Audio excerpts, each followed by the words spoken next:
Hello and welcome back to our special lecture series. My name is Tameez Khan. I'm an attorney at law, and after having covered just the basics and highlights of certain constitutions, we are now going to be focusing over some of the most important constitutional cases in the history of Pakistan that even to this day are referred to and cited in various courts of law. And given their legal importance and historical value, a basic understanding of these cases is rather quintessential to understanding the various aspects and nuances of constitutional law. So in our last lecture we covered certain events leading up to the framing of the Indian Independence Act, where two separate dominions were established and two separate constituent assemblies were entrusted with the task of framing the future constitution of India as well as of Pakistan. So the constituent assemblies were basically performing two functions. They were A, performing the functions of a constituent assembly to frame the constitution, and B, operating as a federal legislature within the meaning of the Government of India Act 1935. Now, Quaid-e-Azam Muhammad Ali Jinnah, 3 days before the independence on 11th August 1947, became the first president of the Constituent Assembly, and after passing of the government of Indian Independence Act, he became the first Governor General. However, after his demise, Khwaja Nizamuddin became the second Governor General, and after the demise of Liaquat Ali Khan in 1951, Khwaja Nizamuddin chose to become the Prime Minister, because at that time it was becoming rather a norm that it would be a parliamentary form of government and Governor General would just be a figurehead. So when Khwaja Nizamuddin, the second Governor General, became the second Prime Minister, Ghulam Muhammad took his place and became the Governor General of Pakistan. Now, during the time frame, there were certain disputes, certain problems with respect to administration. There were certain anti-Ahmadi rights, and for failing to administer effectively, on the 17th of April 1953, Khwaja Nizamuddin was summoned to appear before the Governor General, and the Governor General asked him to resign. He refused, and so his government was dismissed along with the cabinet, which really sent a shockwave as to how the Governor General just deposed and dismissed someone, a Prime Minister with his cabinet. Under what power and authority has he chosen to do so? Now, on the other hand, in terms of the performance of the Constituent Assembly, in India it took not less than 2 years when the Constituent Assembly framed its constitution in the year 1949. However, in Pakistan, even after 7 years, by 1954, Pakistan didn't have a constitution of their own. And so right in 1954, when the Constituent Assembly, being led under its then President Maulvi Tameez was about to frame a constitution, there were certain amending acts which had the effect of taking away and curbing some of the powers of Governor General so as not to have the Khwaja Nizamuddin episode play up again. And so in response, as a sort of a reaction perhaps, on 24th of October 1954, through a proclamation, the Constituent Assembly was dissolved. And it was pronounced that till such time that new elections are held, a new council of ministers were to be set up. Muhammad Ali Bogra was not deposed, who was the Prime Minister then, but he was asked to come up with new ministers. And so just 2 days afterwards, on 26th of October 1954, a new council of ministers was set up, comprising of many members who were not even members of the federal legislature. And so against such actions, Maulvi Tameez, who was then the president of the Constituent Assembly, filed a writ petition under section 223A of the Government of India Act 1935 before the Chief Court of Sindh, praying for the issuance of writs of mandamus as well as quo warranto. Mandamus to the effect that the court would issue an order not to give effect to the proclamation and would restrain the Federation from interfering directly or indirectly into the affairs of Maulvi Tameez performing his functions as President of the Constituent Assembly. And there was also a writ of quo warranto that which essentially challenged the appointment of the other members, because they were never members of the federal legislature, and this was against the provisions of section 10 of the Government of India Act 1935, which had been amended. Now when this case came up before the Chief Court of Sindh, the principal question was whether Section 223A, which established the writ jurisdiction authority in Chief Court of Sindh, and whether Section 10A, which imposed this condition that you have to be a member of the Federal Legislature, whether these two amending acts had received the assent of the Governor General, or were they just passed by the Constituent Assembly. And so ultimately the court ruled in favor of Maulvi Tameezuddin and held that so long as the Constituent Assembly performs its function in framing the Constitution, then it need not require the assent of the Governor General. Only when it is operating as a federal legislature within the meaning of the Government of India Act 1935, only then it requires the assent. So the ruling was in favor of Maulvi Tameezuddin. The central issue in the Maulvi Tameezuddin case was that Section 223A and Section 10, which formed the very basis of the writ petition filed by Maulvi Tameezuddin, were introduced in the Government of India Act 1935 by the Government of India Amendment Act of 1954, and it had only been signed by the President of the Constituent Assembly. It had as such not received the assent of the Governor General. See, they were following Rule 62 of the Rules of Procedure of Constituent Assembly, which stipulated that if any bill was passed by the Constituent Assembly, only a copy of which has to be signed, and it would take legal effect once it has been notified in the official gazette. And this practice had been followed since the period of Quaid-e-Azam Muhammad Ali Jinnah until 1954, and it is only now that this issue has been raised with such an alarm, which was in itself an enigma as to why all of a sudden this is being made the basis of it. So the Sindh Chief Court decided in favor of Maulvi Tameezuddin. However, this decision of the Sindh Chief Court was challenged in appellate jurisdiction before the Honorable Federal Court, which was the precursor to the Supreme Court, presided by 5 judges and the Chief Justice Muhammad Munir.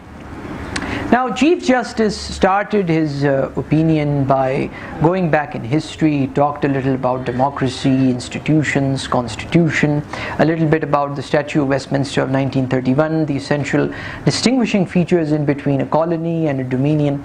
Now, there were 2 principal sections which may have gone and determined the whole case. There was Section 6(3) of the Indian Independence Act, which said that the Governor General of each of the 2 dominions shall have full power to assent to any law passed by the legislature of the dominion. And then there was Section 8(1), which said that the powers of the legislature of the dominion would be, in the first instance, as far as framing the constitution goes, exercised by the Constituent Assembly, and reference to the legislature of the dominion shall be construed accordingly. So, giving a combined reading, Chief Justice Munir held that when the Constituent Assembly was even framing the Constitution and exercising its powers under Section 8(1) of the Indian Independence Act, it would still nonetheless be subject to the trappings and to the restrictions, because Section 6(3) came as a form of restriction in the Indian Independence Act, and since Section 6(3) states that the Governor General has the power to assent, it would also imply that he has the power to withhold his assent.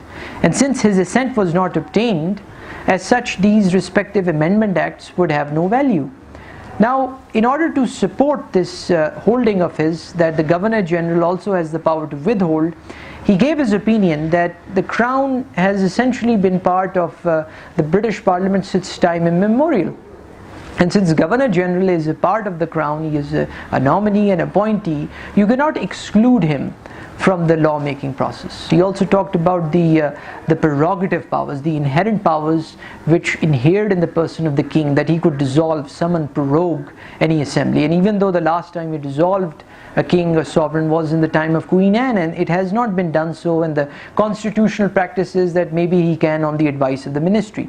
But nonetheless, the process of lawmaking, the royal assent which is given when a bill has to become a law, that assent is as much a part of the prerogative as is an inherent power.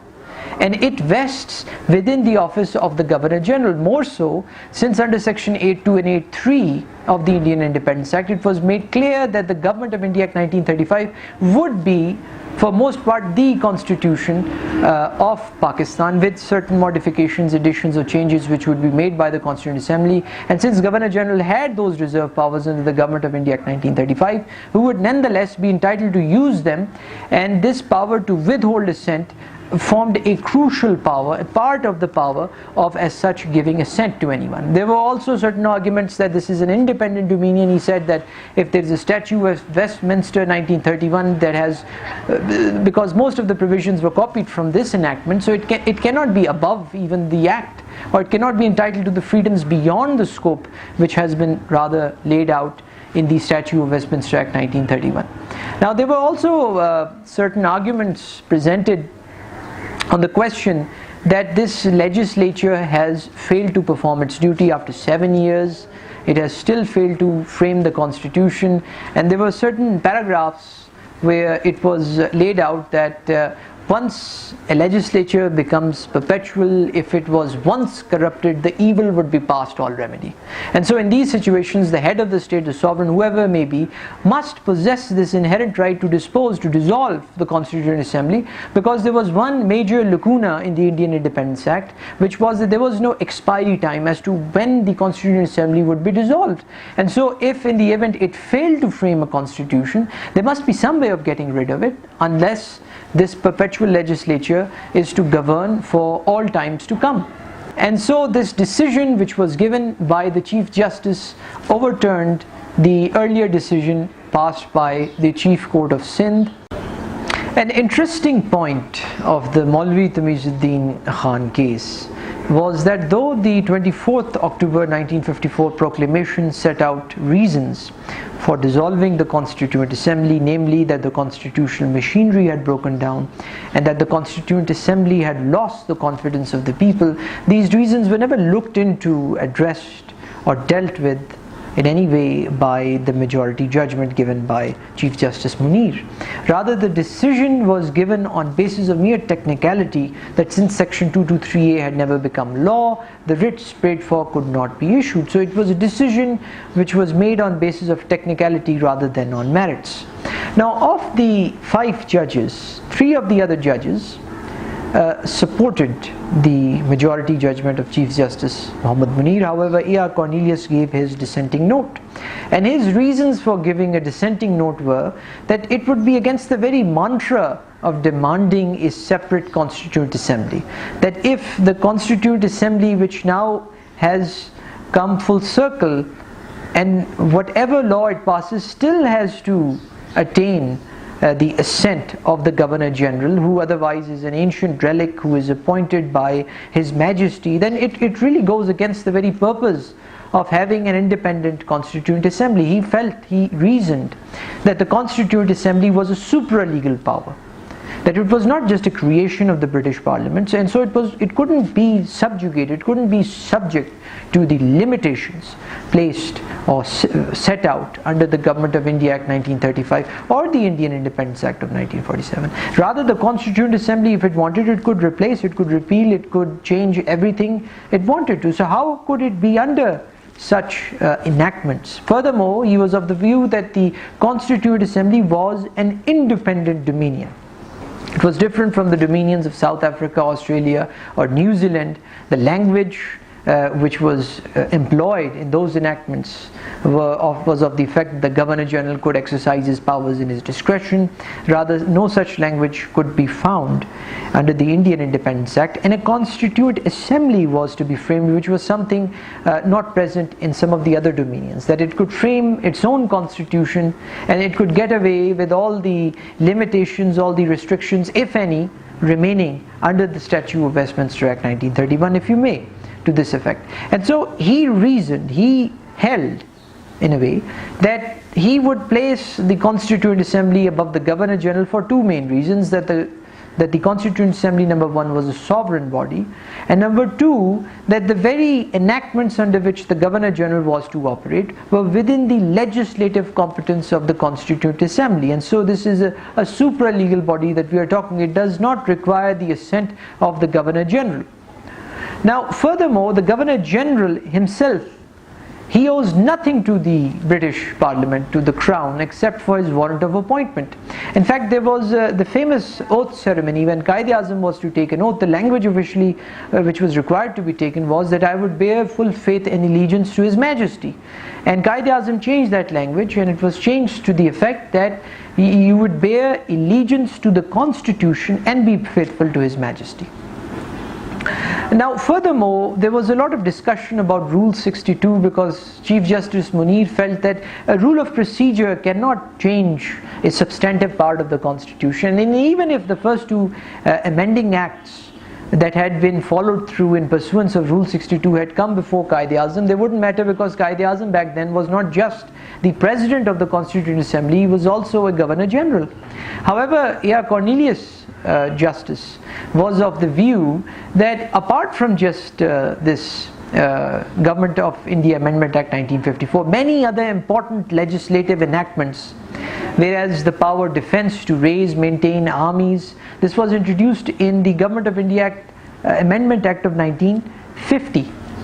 The Delimitation of Constituencies Act was introduced in 1951. So there are so many other important legislative enactments under which so many new rights have been created. How can you say that these respective amendment acts as such are of no rule, are of no use?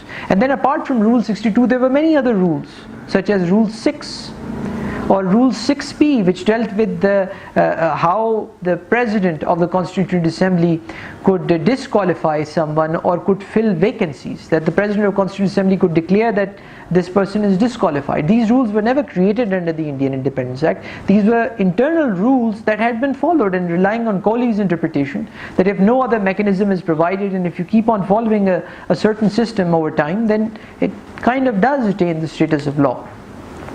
So overall in all, this judgment, this view which was given by A.R. Cornelius is still to this day remembered, and historians look back and feel that this judgment was given rather in haste, and it undermined the institutional capacity. It weakened the institution, especially at a time when Pakistan was at a nascent stage.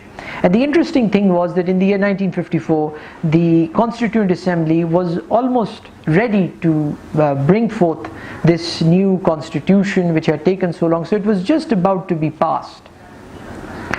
And whereas in India, when they passed it in 1949, they didn't receive the assent of the Governor General, they passed it right away. So the historians look back and view this judgment to perhaps have been given in haste or maybe under pressure. But again, the irony was that Ghulam Muhammad, who was the third Governor General, just shortly, a few months after, he fell sick and he had to go to United Kingdom for treatment, and so he put in place his Interior Minister Sikandar Mirza in charge as acting Governor General, who only replaced him 1 year after. And sadly, Ghulam Muhammad, the third Governor General, under whose pressure perhaps this decision may have come forward, died and passed away just 2 years after in 1956. So I think we're going to cut short our lecture here today, and in our next lecture we're going to talk about the famous Yusuf Patel judgment, and I hope that we have brought out some interesting points. Thank you.